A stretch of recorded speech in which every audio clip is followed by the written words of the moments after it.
ఈ రోజు మళ్ళా ఇతని ధైర్యం నాకు అర్థం కాలేదు. మీరు కూడా చూసుంటారు, ఒక లెటర్ రాశాడు PM కి.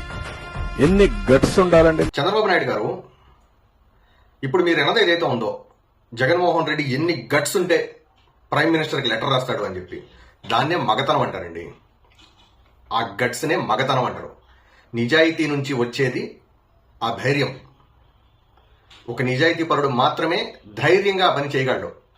మీకులాగా ఒక విచారణ అనగానే పారిపోవడం, ఏదైనా కేసు అనగానే వెళ్ళి స్టేలు తెచ్చుకోవడం, అది నిజాయితీ పరుల లక్షణం కాదు.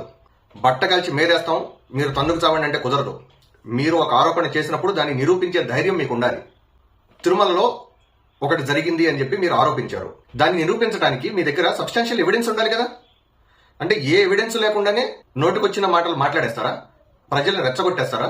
ప్రజల మనోభావాలను దెబ్బతీసేస్తారా? ఏమనుకుంటున్నారు ప్రజలంటే? మీరు మీ చేతుల్లో ఆట బొమ్మలు అనుకుంటున్నారా, లేక తోలు బొమ్మలు అనుకుంటున్నారా?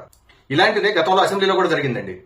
మీరు ఒక విషయమై జగన్మోహన్ రెడ్డి గారి మీద ఆరోపణలు చేస్తే రాజశేఖర రెడ్డి గారు అసెంబ్లీ సాక్షిగా నా కొడుకు మీద సిబిఐ ఎంక్వైరీ చేయండి, 26 ఏళ్ల మొక్కుపచ్చలారని పసిపిల్లవాడి మీద మీరు ఆరోపణలు చేస్తున్నారు, నా కొడుకు మీద సిబిఐ ఎంక్వైరీ చేయండి. అప్పుడు ఆయన ప్రతిపక్షంలో ఉన్నాడు.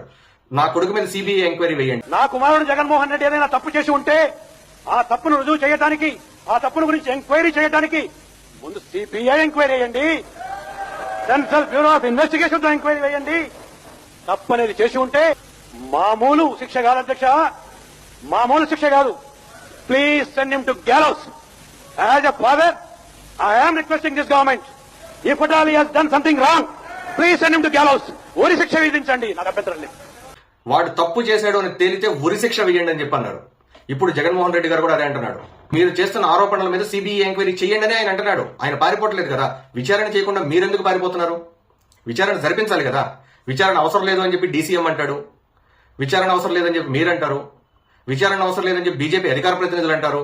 విచారణ అవసరం లేకుండా దోషి ఎవరో ఎలా తెలుతుందండి? దీని మీద ఎంక్వైరీ జరిపించాలి కదా. ఒక మగాడిగా జగన్మోహన్ రెడ్డి ఆ మాట చెప్పాడు. మీరు కూడా ఎంక్వైరీ చేసి మీరు కూడా మగాళ్ళని నిరూపించుకోండి.